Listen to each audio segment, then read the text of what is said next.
नमस्कार साथियों, आप सभी का हमारे चैनल जीके नरेश में हार्दिक स्वागत और अभिनंदन।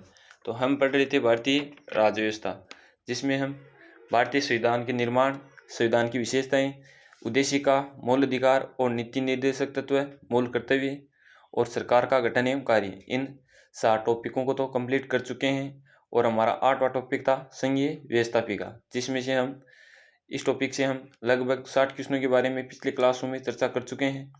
और आज हम जो बाकी क्वेश्चन बचे हैं उनके बारे में हम आज की क्लास में चर्चा करेंगे। तो आज का हमारा पहला क्वेश्चन है कि भारतीय संसद की लोकसभा के बारे में कौन सा कथन सही नहीं है। तो कौन सा कथन सही नहीं है ये हमें देखना है।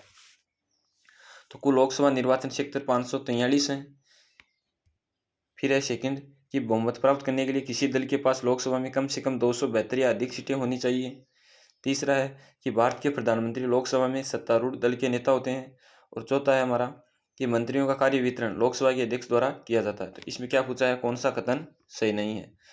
तो लोकसभा में निर्वाचन क्षेत्र 543 है, ये बिल्कुल सही है।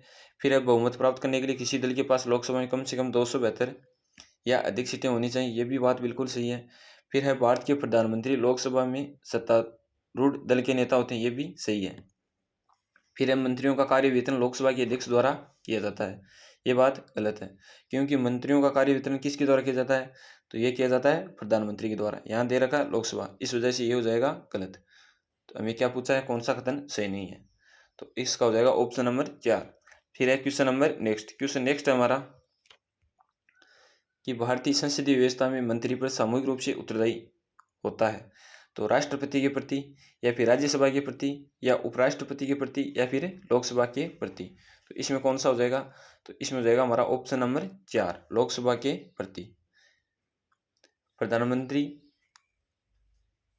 परिषद का अध्यक्ष होता है तथा मंत्रिपरिषद संविधान के अनुच्छेद 75(3) के तहत लोकसभा के प्रति उत्तरदायी होती है। किसके प्रति, लोकसभा के प्रति। कौन से अनुच्छेद, अनुच्छेद 75(3) के तहत। और लोकसभा में मंत्रिपरिषद के विरुद्ध अविश्वास प्रस्ताव पारित होने पर प्रधानमंत्री सहित मंत्रिपरिषद को पद त्याग करना पड़ता है। तो इसमें हो जाएगा ऑप्शन नंबर 4 बिल्कुल सही है। फिर है question number next. Question number next हमारा कि मंत्रिपरिषद के सामूहिक उत्तरदायित्व से आशय है। तो क्या आशय है, एक मंत्री के इस्तीफा देने पर सभी मंत्रियों को इस्तीफा देना पड़ता है, या फिर एक मंत्री को पद से हटाने पर सभी अपने पद मुक्त हो जाते हैं, या एक मंत्री के विरुद्ध लोकसभा में अविश्वास मत पारित हो जाने पर संपूर्ण मंत्रिपरिषद को इस्तीफा देना पड़ता है, या इनमें से कोई नहीं। तो इसमें हो जाएगा हमारा ऑप्शन नंबर 3, एक मंत्री के विरुद्ध लोकसभा में अविश्वास मत पारित हो जाने पर संपूर्ण मंत्रिपरिषद को इस्तीफा देना पड़ता है। तो इसमें हो जाएगा हमारा ऑप्शन नंबर 3 बिल्कुल सही है। फिर है क्वेश्चन नेक्स्ट। क्वेश्चन नेक्स्ट है हमारा कि मंत्रिपरिषद केवल तब तक ही सत्ता में रह सकती है जब तक इसे राज्यसभा का विश्वास प्राप्त हो, या फिर लोकसभा का विश्वास प्राप्त हो, या लोकसभा अध्यक्ष का विश्वास प्राप्त हो, या प्रधानमंत्री का विश्वास प्राप्त हो।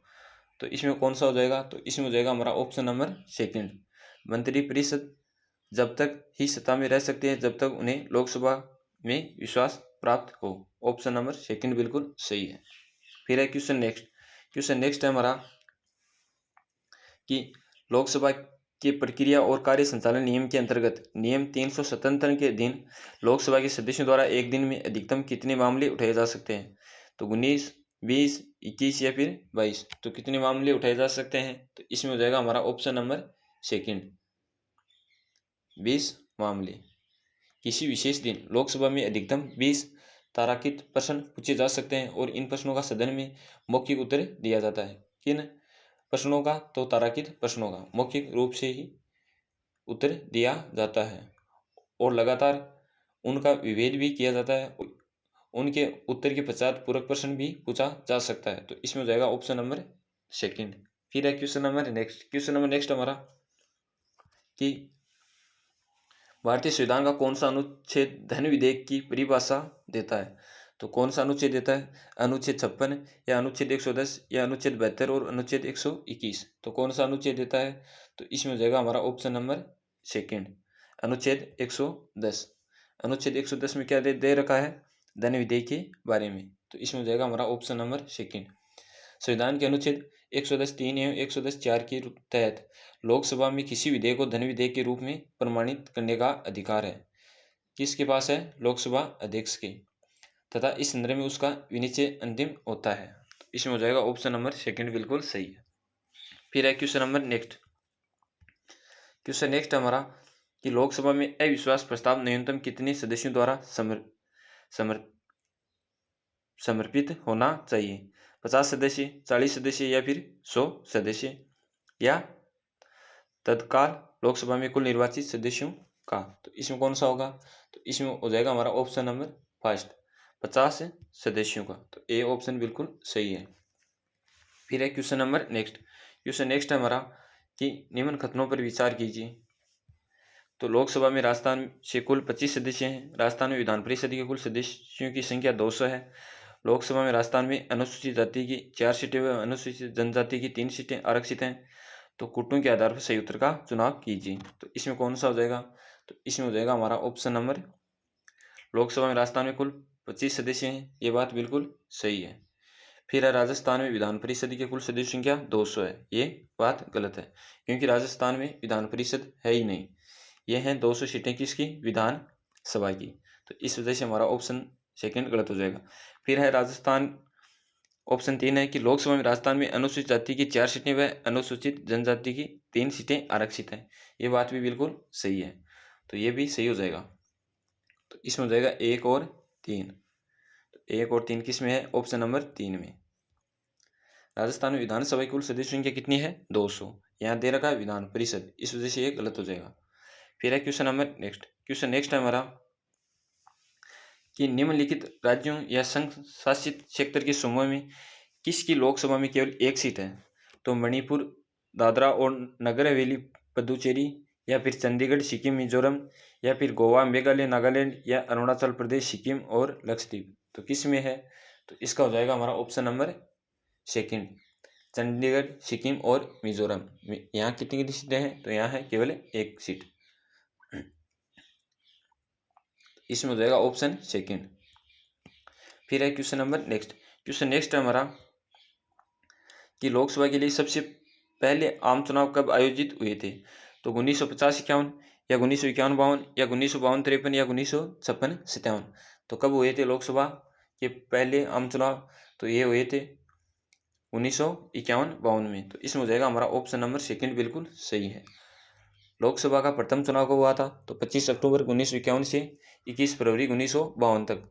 यह चुनाव कुल 489 सीटों के लिए हुआ।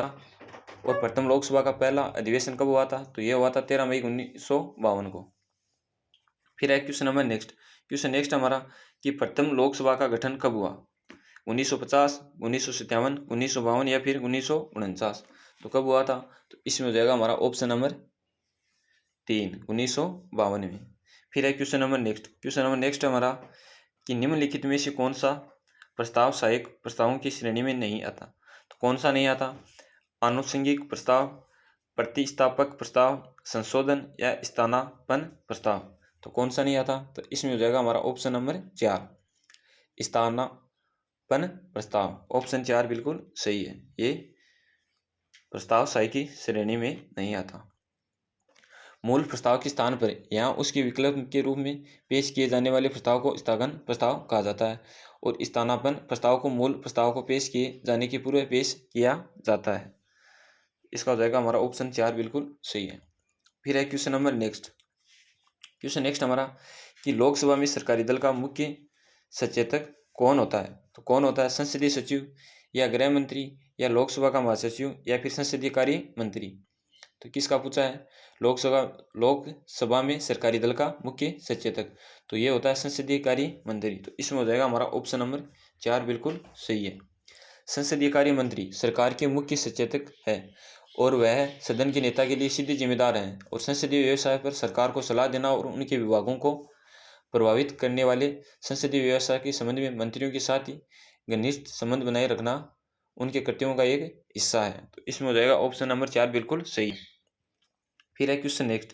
क्वेश्चन नेक्स्ट हमारा कि निम्नलिखित में से किसका कार्यकाल भारत सरकार के मंत्री के रूप में सर्वाधिक अवधि के लिए रहा है? किसका पूछा है? मंत्री के रूप में। तो विद्याचरण शुक्ल, या चौधरी चरण सिंह, या जगजीवन राम, या फिर रामविलास पासवान। तो किसका रहा है सर्वाधिक? तो इसमें हो जाएगा ऑप्शन नंबर 3, जगजीवन राम। भारत सरकार के मंत्री के रूप में सर्वाधिक अवधि के लिए कार्यकाल किसका है? तो बाबू जगजीवन राम का, लगभग 32 साल। तो इसमें हो जाएगा ऑप्शन नंबर 3 बिल्कुल सही है। फिर है क्वेश्चन नेक्स्ट हमारा कि संसद द्वारा पास किया गया आवश्यक रक्षा सेवा अधिनियम 2021 जो केंद्र सरकार को आवश्यक रक्षा सेवाओं में लगी इकाइयों को प्रतिबंधित करने का अधिकार देता है। तो हड़ताल, तालाबंदी, ले ऑफ या ये सभी। तो इसमें कौन सा हो जाएगा? तो इसमें हो जाएगा हमारा ऑप्शन नंबर 4, ये सभी। संसद द्वारा 5 अगस्त 2021 को अनिवार्य रक्षा सेवा विधेयक 2021 पारित किया गया है और विधेयक में केंद्र सरकार को अधिकार दिया गया है कि वह अनिवार्य रक्षा सेवाओं में संलग्न इकाइयों में हड़ताल, तालाबंदी और छंटनी पर रोक लगा सकती है। तो इसमें हो जाएगा ऑप्शन नंबर 4 बिल्कुल सही है। फिर है क्वेश्चन नेक्स्ट है हमारा कि निम्न में से कौन भारत की रक्षा सेवाओं से संबंधित सभी मामलों के लिए प्रत्यक्ष रूप से संसद के प्रति उत्तरदायी है? तो कौन है? राष्ट्रपति है या फिर प्रधानमंत्री या फिर राजनीतिक मामलों की कैबिनेट समिति या फिर रक्षा मंत्री? तो इसमें कौन हो जाएगा? तो इसमें हो जाएगा हमारा ऑप्शन नंबर 4, रक्षा मंत्री। और यह पटवार परीक्षा 2021 में आया हुआ क्वेश्चन है। तो इसमें होगा ऑप्शन नंबर 4, रक्षा मंत्री। भारत के रक्षा मंत्री भारत सरकार के रक्षा मंत्रालय का कार्य करता है जो भारत की रक्षा तथा आंतरिक सुरक्षा बनाए रखता है। फिर है क्वेश्चन नंबर नेक्स्ट हमारा कि लोकसभा के प्रथम अध्यक्ष थे। तो M.A. अयंगर, उखम सिंह या N. संजीव रेड्डी या गणेश वासुदेव मावलकर? तो कौन थे लोकसभा के प्रथम अध्यक्ष? तो इसमें हो जाएगा हमारा ऑप्शन नंबर 4,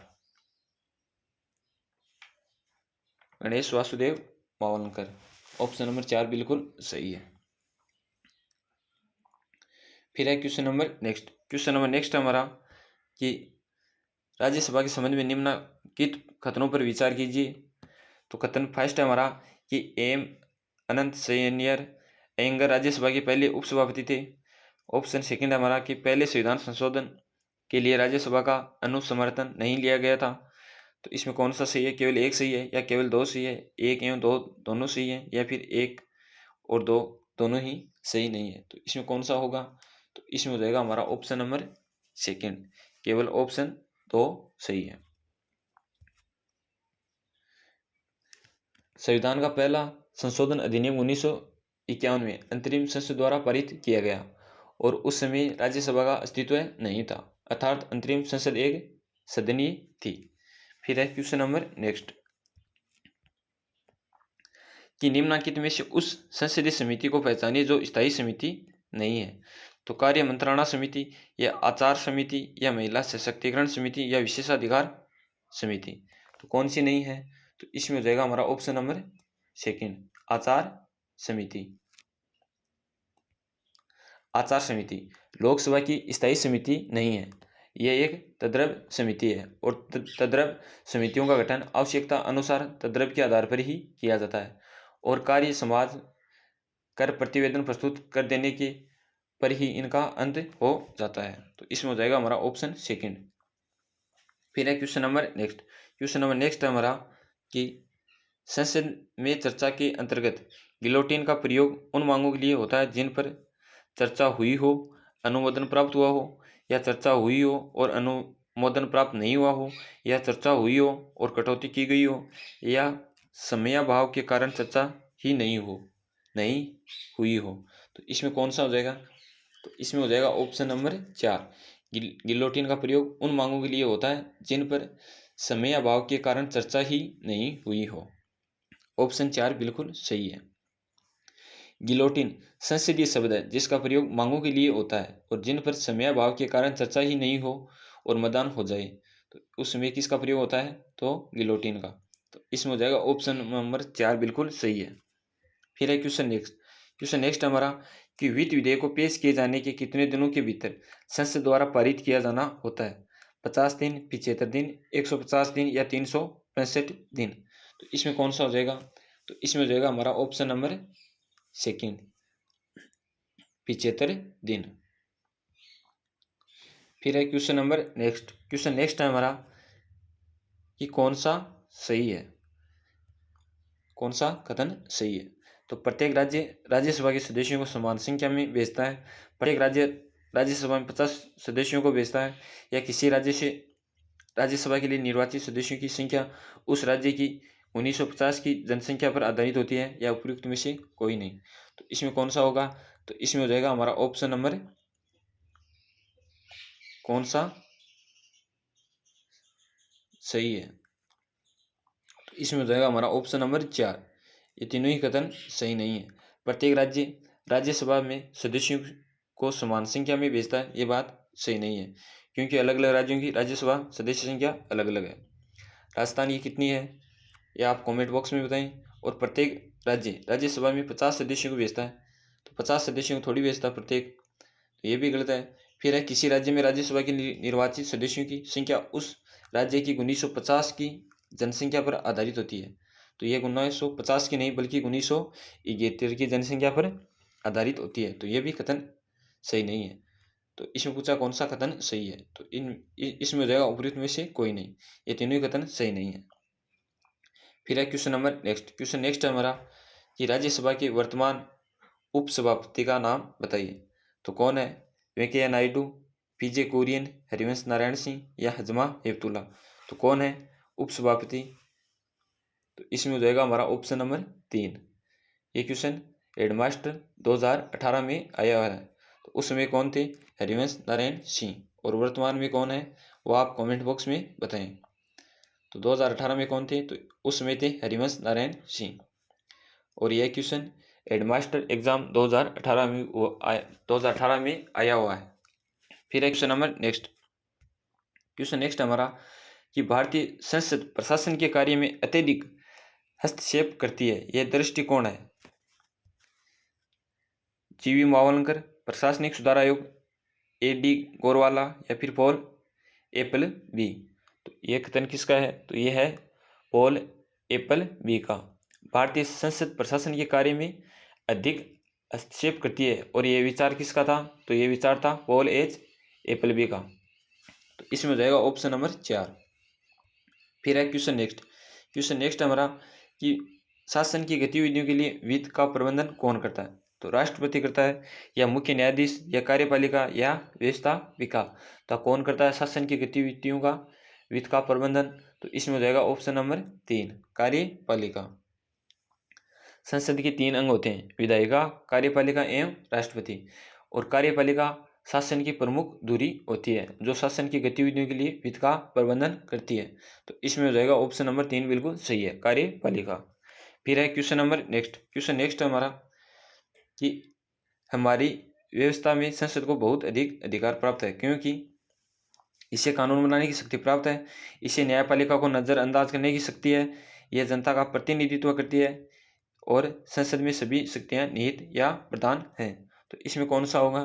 तो इसमें हो जाएगा हमारा ऑप्शन नंबर 3, यह जनता का प्रतिनिधित्व करती है। तो इसमें ऑप्शन 3 बिल्कुल सही है। फिर है क्वेश्चन नेक्स्ट। क्वेश्चन नेक्स्ट हमारा कि भारत की सर्वोच्च कानून निर्माण संस्था है राष्ट्रपति, न्यायपालिका, संसद, या प्रधानमंत्री व उसका मंत्री परिषद। तो इसमें कौन सा होगा? भारत की सर्वोच्च कानून निर्माण संस्था कौन सी है? तो वह है संसद। तो इसमें हो जाएगा ऑप्शन नंबर 3। फिर है question number next. Question next हमारा कि निम्नलिखित में से कौन सा व्यवस्थापिका का कार्य नहीं है? तो कानून बनाना, बजट बनाना, या बजट पारित करना, या कार्यपालिका पर नियंत्रण। तो कौन सा नहीं है? तो इसमें हो जाएगा ऑप्शन नंबर 2, बजट बनाना। ये कार्य किसका नहीं है? ये कार्य व्यवस्थापिका का नहीं है।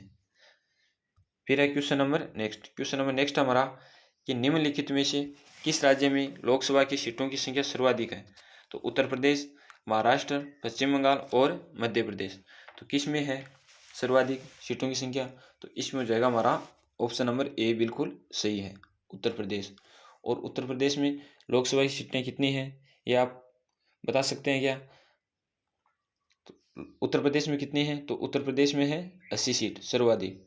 और राजस्थान में कितनी है, ये आप कमेंट बॉक्स में बताएं। और आज की क्लास में हम लगभग 29 क्वेश्चनों के बारे में तो चर्चा कर चुके हैं, और भी जो क्वेश्चन है उनके बारे में हम देखते हैं। तो क्वेश्चन नेक्स्ट हमारा कि लोकसभा सीटों की अधिकतम संख्या के लिहाज के